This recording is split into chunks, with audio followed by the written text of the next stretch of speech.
Nada é igual ao seu redor. Meu filho não tinha nenhum motivo para nada. Todo mundo gosta, todo mundo que eu pergunto diz que meu filho era de bem, que todo mundo gosta aqui no Guarapi, todo mundo gosta do meu filho.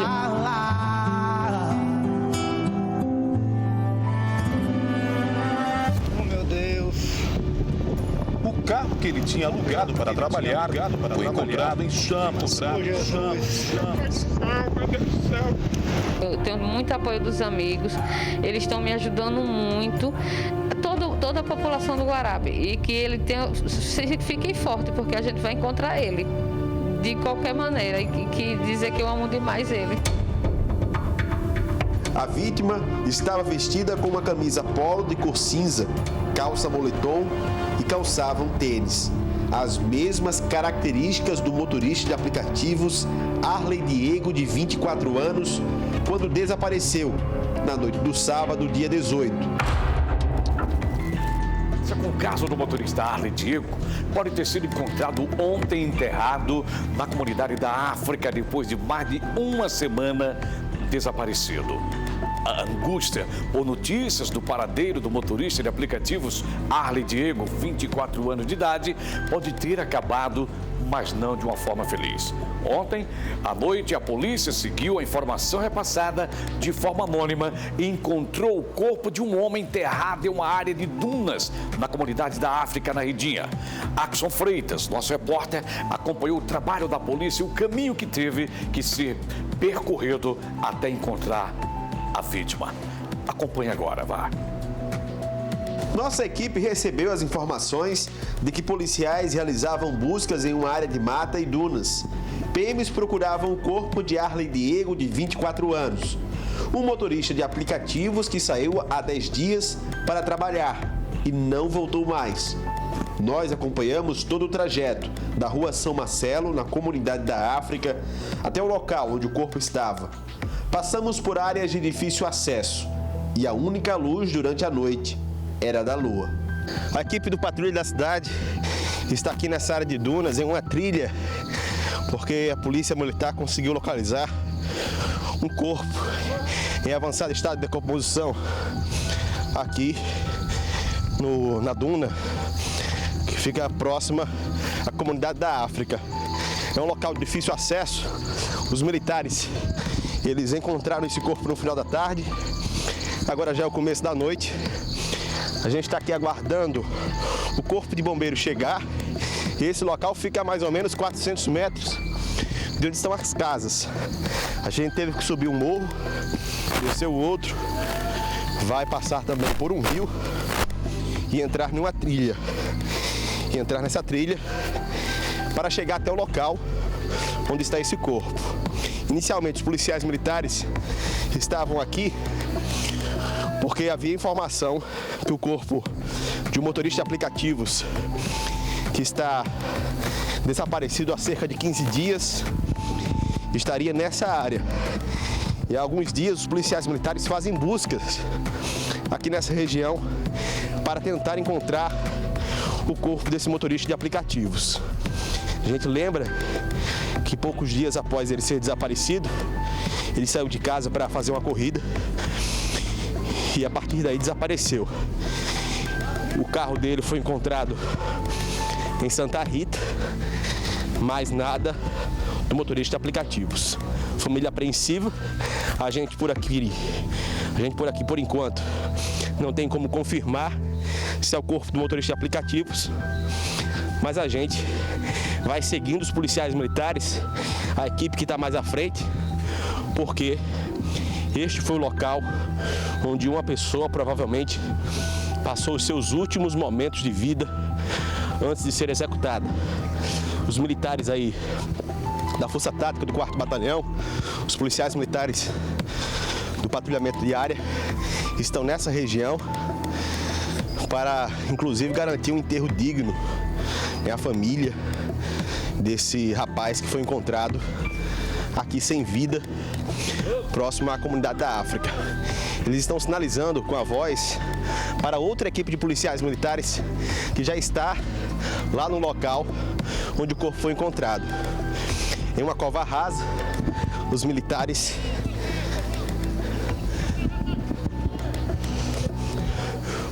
sinalizam ali que os bombeiros já estão aqui no local. A gente já chegou aqui junto com os policiais militares no local da cova. Aqui os bandidos abriram essa cova nessa clareira, nessa região onde tinha mais areia fofa. E os policiais militares foram muito estratégicos em achar esse local aqui. Eles viram que estava aberto, que poderia ser uma cova, que a areia estava um pouco mexida, e desconfiaram aqui que seria essa cova.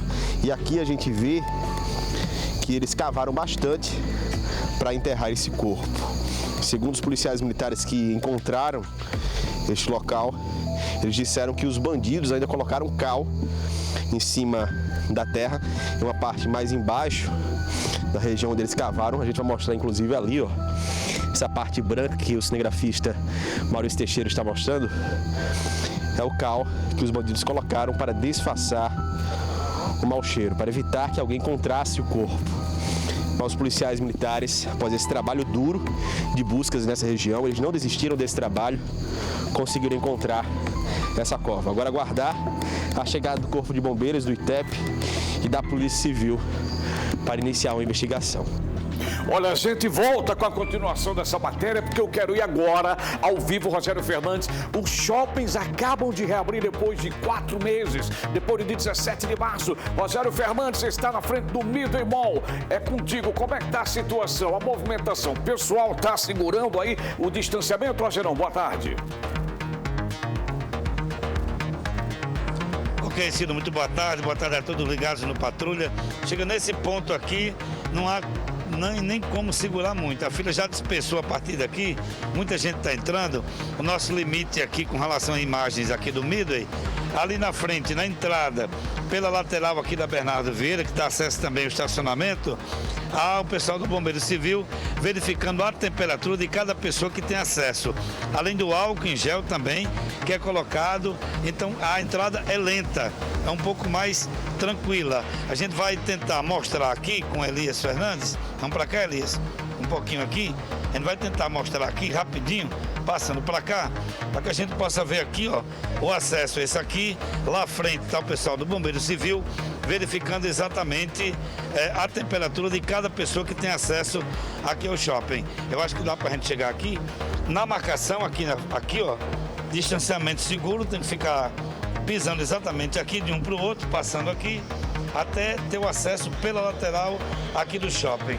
A expectativa era muito grande de voltar ao shopping? Como é? A expectativa era muito grande de voltar? Não é muita. Não muito? Não é muita, não. Vai fazer compras ou só... Foi a Miranda. Vai fazer compras? Depois você compra, sim. Tá certo, então. O pessoal do Bombeiro Civil orientando aqui, ó, porque muita gente tem que ter essa consciência de que tem que vir fazer compras, pagar algum boleto, resolver alguma coisa, não pode ficar exatamente andando assim no shopping. Não seria o recomendável por esse tempo de pandemia. Mas a reabertura é importante para a economia. A senhora vai comprar alguma coisa, vai só passear, como é que é? Vai só rir, então, tá rindo.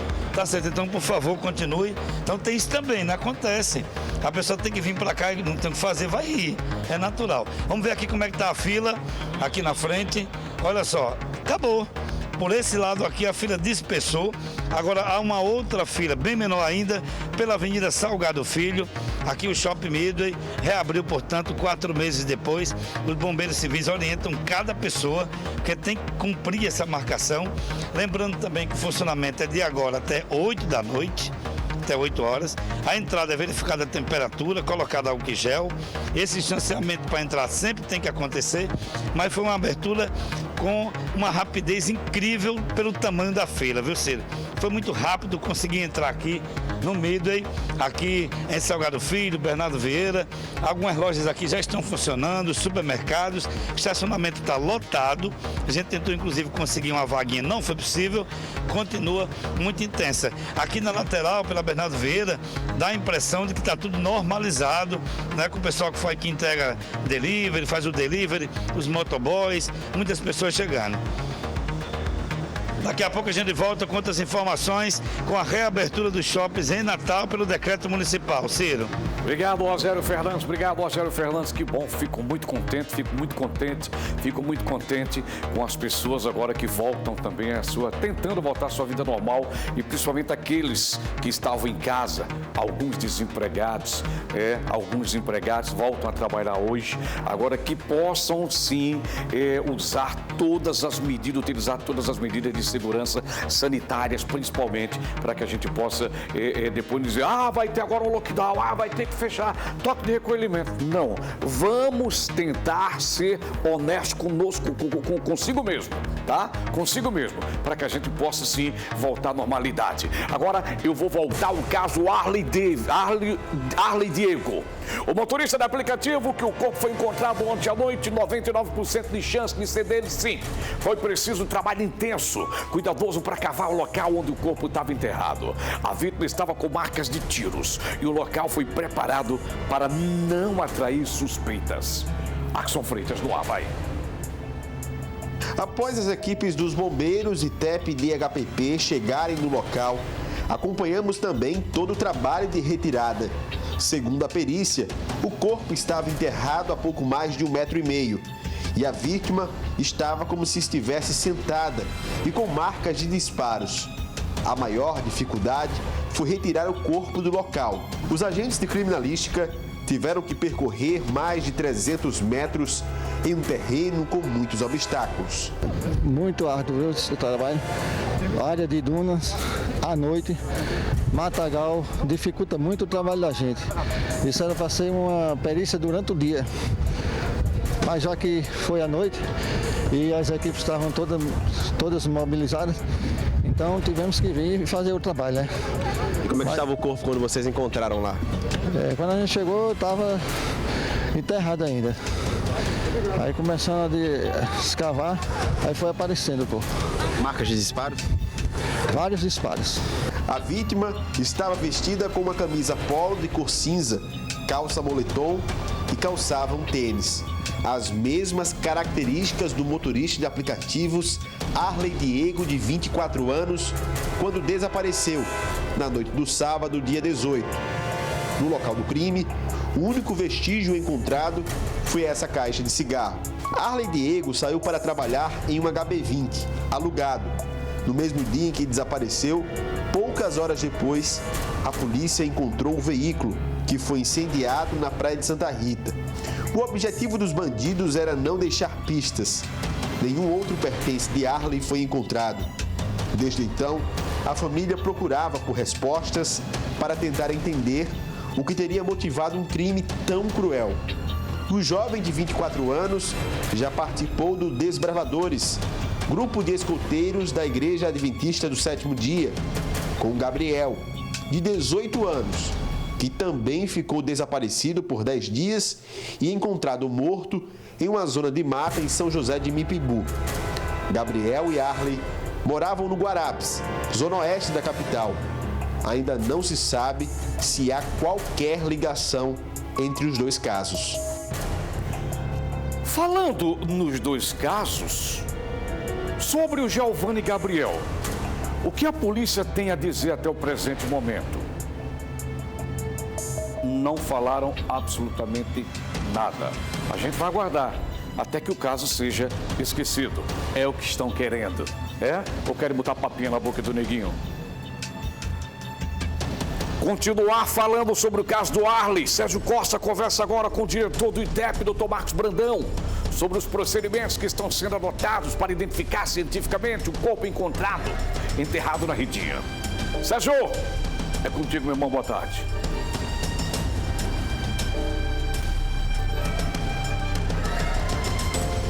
Boa tarde, Ciro. Boa tarde a todos. É verdade, Ciro, até porque o ITEP não trabalha com indícios, trabalha com evidências e provas irrefutáveis. Eu estou ao lado aqui do diretor do ITEP, Dr. Marcos Brandão, e vai explicar para a gente como está sendo esse processo para identificar o corpo desse jovem de 24 anos que foi encontrado na Redinha ontem à noite. Doutor, boa tarde para o senhor. Boa tarde a todos. Bem, o corpo chegou, já está em estado avançado de decomposição, né? Então, a partir dessa situação, a gente vai ter que utilizar uma das 3 técnicas utilizadas para a identificação, que é a papiloscopia, que é pelas impressões digitais, a arcada dentária ou o DNA, né? A gente está tentando agora fazer a identificação pela papiloscopia. Como o cadáver já está em avançado estado de decomposição, existe uma técnica chamada extração da luva epidérmica. Então a gente vai extrair essa luva, aí está esperando secar, para a partir daí a gente iniciar o procedimento de coleta das impressões digitais do cadáver. Então, como nós temos já as digitais do suspeito, né, ou da vítima que está sumida, então, quando a gente fazer esse procedimento de secagem, de tintagem, a gente vai com essa ficha. Se bater, é uma prova irrefutável. Ela, inclusive, é melhor do que a prova de DNA, porque é uma técnica simples, com resultado rápido e custosa. Mas, em todo caso, se a gente não conseguir por essa técnica, nós temos condições de executar as demais técnicas. Hoje o ITEP, ele executa todas as técnicas de identificação humana possíveis. Então, no caso, se a gente não conseguir pela impressão digital, a gente pode conseguir pela arcada dentária. Então, se a vítima tiver a ficha odontológica, a gente pega essa ficha odontológica e compara com a arcada dentária do cadáver. Caso a gente não consiga ainda, né, enfim, ou a pessoa não foi para um dentista, não tem a ficha da arcada dentária, ou a arcada dentária esteja danificada por um ferimento de arma de fogo, enfim, vários motivos, a gente ainda tem a terceira técnica, que essa é a última técnica, que é o DNA, que é a técnica mais custosa e mais demorada em termos de processamento. Porque o DNA de uma vítima em decomposição pressupõe a coleta de algum elemento que já está em decomposição. Então a gente vai retirar esse elemento, um tecido muscular. Caso não tenha algum tecido muscular que esteja ainda viável, a gente vai para um elemento ósseo e a gente vai extrair o DNA desse elemento. Isso é um procedimento delicado e demorado, não é? E depois vem a comparação. Mas eu acredito que a gente está com o setor muito bem estruturado da necropapiloscopia, que é essa técnica pela impressão digital. Eu acredito que a gente vai dar uma resposta rápida para esse caso e a gente vai dar uma identificação para esse cadáver. Isso não quer dizer que seja o cadáver do motorista do Uber, isso não quer dizer. A gente vai utilizar exatamente de elementos objetivos para poder afirmar com toda a convicção se é ou não é e dar, vamos dizer assim, uma tranquilidade para a justiça e para a investigação criminal.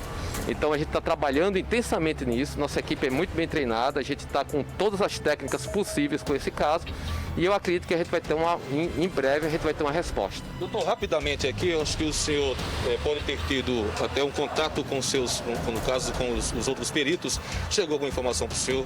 Como está o cadáver, se existem sinais de tiros, o senhor pode adiantar pelo menos essas informações preliminares, a posição que estava, a questão também do cal que foi encontrado na cova, de alguma maneira esse produto químico é usado geralmente pela sua experiência para acelerar o estado de decomposição. Como é que o senhor está vendo esse caso? O senhor teve alguma informação já, pelo menos preliminar?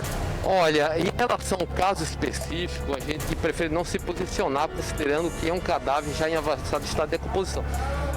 O estado de decomposição é muito variável, depende das condições onde o cadáver esteja. Então, por exemplo, você pode ter um cadáver de 10 dias que ele esteja, de certa forma, em decomposição, lógico, em processo de decomposição, mas um processo de decomposição mais atrasado, vamos dizer assim. Então, a gente ainda tem elementos que possibilitam uma identificação mais precisa. Mas, em todo caso, a gente tem um equipamento aqui chamado FLAT Scan, um scanner de cadáver. Ele vai passar por esse scanner de cadáver, não precisa nem fazer uma necrópsia muito demorada, né? E a gente pode identificar se tem projétil de arma de fogo, mas agora qualquer informação é precipitada, né? Considerando que é um caso bem específico, é um caso onde você tem um cadáver há mais de 10 dias, e a gente vai ter que ter todo esse cuidado com a investigação, até porque também envolve elementos que vão subsidiar a investigação criminal e que de fato seria temerário a gente divulgar algo agora de imediato. Mas o que eu posso dizer para vocês é que a melhor técnica está sendo utilizada nesse caso e a gente vai ter uma pronta resposta que vai ajudar muito a eficiência da investigação criminal. Conversava com o doutor Marcos Brandão há pouco tempo, antes de começarmos ao vivo, e ele falando justamente para mim o cuidado, né, que a perícia tem que ter nesses casos e de realmente apresentar um resultado quando não tiver mais nenhuma dúvida. Até porque a questão de justiça, a questão de identificação, até para evitar fraudes. E a família às vezes tem que entender, né, doutor? Às vezes o pessoal quer pressa para a liberação do corpo, mas o doutor já disse que tem que ser realmente na hora que tiver certeza. Hoje pela manhã, por exemplo, eu estava com a mãe, né, com a mãe do jovem Arley, e de repente ela se sentiu triste porque não ia liberar o corpo, angustiada. A gente, inclusive, esteve com ela hoje de manhã, eu e Francisco Silva, vamos mostrar essa matéria agora e depois a gente retorna a conversa aqui com o doutor Marcos Brandão. Vamos ver. Aqui na frente do Instituto Técnico Científico de Perícia, no bairro da Ribeira, está essa mulher, Dona Adriana, que é sinônimo de angústia, porém de esperança ainda um pouco, não é, Dona Adriana? Porque a senhora não entrou ainda para poder reconhecer o corpo que pode ser do seu filho. Como a senhora soube da notícia de que um corpo tinha sido encontrado lá na Redia ontem à tarde? Eu vi uma chamada na TV dos jornalistas e depois um jornalista falou para mim e depois teve o contato do pessoal do ITEP que ligou dizendo que tinha encontrado um corpo, que poderia ser dele pelas roupas. As roupas batem com as roupas que, no caso, o Diego saiu naquele sábado. Isso. Aí, mas eu não vi meu filho ainda, eu ainda pode ser que seja engano, pode ser outra pessoa. Porque como eu não vi ainda, eu não sei. Eu acho que não é meu filho ainda. E agora, como é que a senhora vai entrar neste instituto? Como é que está o seu coração neste momento? A senhora tem um pouco de esperança ainda, porque é mãe. A senhora sempre dizia para mim que tinha esperança de encontrá-lo vivo. Tenho.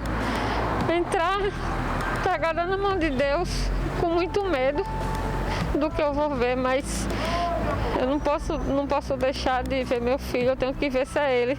Porque se não for ele, eu vou continuar procurando até o fim. Dona Adriana, naquele sábado, dia 5 de julho, ele tinha um compromisso com a senhora, né? Mas aí resolveu dia 18. Eu estava com as colegas, aí eu falei para ele me pegar. Ele falou, mãe, a senhora avisa com antecedência para mim não pegar uma corrida longa. Quando eu decidi ir embora, eu liguei para ele, mas ele não me retornou mais, não atendeu. Eu fiquei ligando e ele não atendia. Aí eu fui com o marido da minha amiga para casa dela. Aí lá eu entrei, já tinha certeza que tinha acontecido alguma coisa, porque entrou online, ele ficou online no WhatsApp, mas ele não viu nenhuma mensagem e foi muito rápido. Aí eu disse, aconteceu alguma coisa. Aí eu já saí ligando para os amigos dele, aí os meninos ligaram para o dono do carro, que o carro dele era alugado, e aí achou na Ridinha. Aí quando chegou lá já estava pegando fogo. Mas não tinha mais nenhum sinal do meu filho. A dona Adriana, todos estão achando um mistério toda essa história, até porque o seu filho não tinha envolvimento com práticas ilícitas, nunca tinha sido preso, um jovem de 24 anos de idade que trabalhava e era o seu filho único. É meu filho único. Muito bem. A senhora não tem ideia do que pode ter realmente acontecido? Ele recebeu algum tipo de ameaça ou coisa parecida? Nunca me falou que tinha recebido ameaça. Ninguém no bairro nunca me falou nem assim. Adriana, eu vi Diego discutindo com alguém, nunca. Pelo contrário, todo mundo é amigo dele. E ele nunca me falou nada. Ele só falava, mãe, estou indo para trabalhar, benção. Eu dizia, vá com Deus. E a gente se falava sempre, mãe, eu estou bem. Quando ele estava fazendo corrida, ele não podia ficar atendendo o telefone, mas quando ele parava, ele falava, mãe, eu estou bem. E sempre assim, a gente se comunicava. Por isso que quando eu liguei, que eu vi que ele não atendeu, eu tinha certeza que tinha alguma coisa errada. Porque meu filho sempre se comunicava comigo. E ele nunca me falou, que ninguém falou nada com ele. Qual foi a última coisa que a senhora ouviu dele antes desse desaparecimento? Que eu ligasse com antecedência, para ele não pegar uma corrida longa. Só foi a última coisa. Aí quando eu liguei, eu já não consegui mais falar com ele. Muito difícil, estou vendo aqui que a senhora está bem emocionada, porque está nessa expectativa de fazer esse reconhecimento do corpo do jovem Diego, 24 anos de idade apenas, né? E muitas pessoas se comoveram, né? Algumas campanhas foram feitas, algumas caminhadas também, para pedir celeridade nas investigações da Polícia Civil. Se por acaso for o corpo do seu filho, dona Adriana, a senhora espera da polícia o quê? Que a polícia possa realmente investigar? Que me dê uma resposta, que me fale alguma coisa, porque eu não sei de nada, eu preciso saber de alguma coisa, o que aconteceu com meu filho, o porquê, porque meu filho não tinha motivo nenhum para isso. Eu só quero que ele me dê uma resposta. Eles têm que me falar alguma coisa, porque até agora eu não sei de nada. Só não desconfia de nada, não tem ideia, né? Não tenho, porque eu não tenho uma coisa que eu possa dizer assim, ele me falou, alguém falou. Não tenho. Eu só sei que meu filho estava trabalhando. Após conversar com a nossa equipe, Adriana entrou na sede do ITEP para uma espera angustiante. Mas os resultados dos exames só deverão sair no final da tarde. Depois de ser atendida pela psicóloga do Instituto, Adriana passou mal e, amparada pela família, resolveu ir para casa. Bem, aí ela falou que vai demorar, que está fazendo todo o procedimento e vai demorar um pouco ainda. Você chegou a ver algum documento, algum material para fazer uma comparação? Não, ainda não. Ela disse que ela só me chamou e falou que vai demorar. Ela disse que vai demorar um pouco de vir porque já estava há muito tempo e estava muito sujo. Aí eles estão fazendo todas as coisas. Ela disse que vai entrar em contato comigo. Ela disse que ligava para mim. A senhora não está passando bem? Não, não estou. Quero ir para casa, ficar um pouco em casa. Um momento muito triste para a dona Adriana, né? Eu conversava com o Francisco Silva, nosso repórter cinematográfico, porque a gente se emocionou, né, com a tristeza dela, com a esperança que ainda ela tem do filho estar vivo, né? Mesmo com tantos detalhes já apresentados. O resultado deve sair no final da tarde ou amanhã. O doutor vai confirmar juntamente com os técnicos que estão trabalhando desde as 10 horas da manhã neste corpo, justamente para não ter nenhuma dúvida, né? Ela me dizia, inclusive, depois da gravação, viu, Ciro, que conhece o filho, que poderia fazer um reconhecimento facial, né? Indo lá no caso do necrotério e tentar identificar se era o filho realmente, mas não funciona assim. É isso, doutor? Até quem tem uma tatuagem, talvez que não é o caso dele, mas quem tem uma tatuagem, uma roupa parecida, isso não é prova nenhuma não, né, doutor? Não, isso é bom ressaltar. O reconhecimento visual não é prova que possibilita a liberação do corpo. As 3 técnicas, que é a impressão digital, arcada dentária e o DNA, essas sim são as técnicas primárias de identificação. Esses elementos, como tatuagem, roupa, são elementos secundários. Ou seja, qualquer pessoa pode ter, lógico. Isso dá um filtro para a gente, isso ajuda a gente a segmentar a investigação, mas não é um elemento hábil para a liberação do corpo. Por quê? Porque qualquer um pode ter uma roupa igual a que o cadáver está. Pode fazer uma tatuagem semelhante. Ou pode fazer uma tatuagem semelhante e dar espaço aí para uma fraude muito grande. Se eu, por exemplo, pego alguém na rua, faço uma tatuagem igual a minha, compro roupas igual a minha, pego essa pessoa, assassino essa pessoa, queimo o corpo para dificultar a identificação visual, né? Mas deixo lá a tatuagem e a roupa. Chega um familiar meu, vai dizer, olha, aquela tatuagem é igual a dele, é no braço direito, é uma tatuagem com desenho semelhante e a roupa é igual, mas venhamos e convenhamos, isso é muito frágil, isso não adianta para uma investigação criminal, isso também não representa efeitos jurídicos práticos. Então, o ITEP ele trabalha com técnica científica, por isso que é Instituto Técnico Científico de Perícia. Então, a gente tem que pegar o vestígio, analisar com uma técnica já mundialmente reconhecida, como, por exemplo, a técnica da papiloscopia, e a partir daí dar uma informação estatisticamente comprovada, com índice de erro de menos de 0,00001%. Enfim, esse é o nosso objetivo e o que a gente tem que fazer isso é com eficiência. E nós vamos demonstrar eficiência. Dentro do processo, a gente vai demonstrar a máxima eficiência possível e dar a pronta resposta que a mãe, a família e a sociedade precisam. Dr. Marcos Brandão, que é o diretor do Instituto Técnico Científico de Perícia aqui de Natal, no bairro da Ribeira, né, que é perito criminal, também experiente, de muito tempo, sabe o que está falando. E queria até mandar um parabéns aqui, pessoal da laparoscopia, né, o pessoal que trabalha muito bem nesse sentido.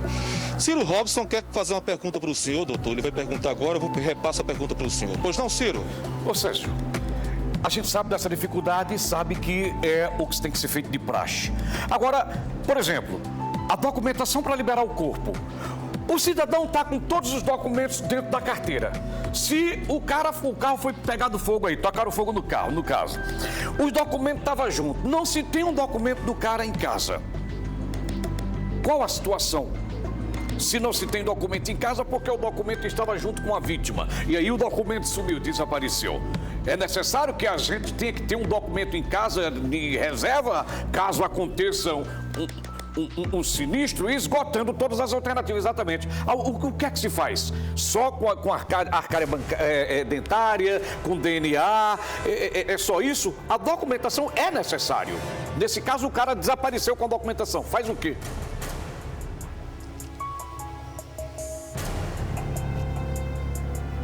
Perfeitamente. Ele pergunta o seguinte, doutor, com relação à identificação também. Se o sujeito, o indivíduo, ele é morto e de repente tem o documento extraviado, queimado ou destruído, né? Essa documentação é necessária para a identificação também. É necessário também, é preciso que essa pessoa, o indivíduo, tenha uma documentação extra em casa para ajudar numa identificação futura em caso de morte, ou só mesmo esse procedimento que o senhor mostrou agora, se faz necessário, é importante? Olha, boa tarde, Ciro. O principal ponto é o seguinte, a identidade, ela realmente é um documento importante, mas aqui no ITEP, se o cidadão tiver tirado a identidade aqui no estado do Rio Grande do Norte, a gente fica com a base de dados aqui no ITEP. Já está aqui. Já está aqui, está toda digitalizada, 95% digitalizada, isso é eletrônico. O nosso técnico lá pega o nome da suposta vítima e baixa pela internet, vamos dizer assim, as impressões que estão numa base de dados, né, segura. Então a gente pega essas impressões digitais que estão digitalizadas e faz a comparação. Então não precisa do documento de identidade em si, agora precisa que o cidadão tenha sido identificado no estado do Rio Grande do Norte. Anteriormente no ITEP. Isso, agora vamos dizer um exemplo, o cidadão não tem identidade do estado do Rio Grande do Norte.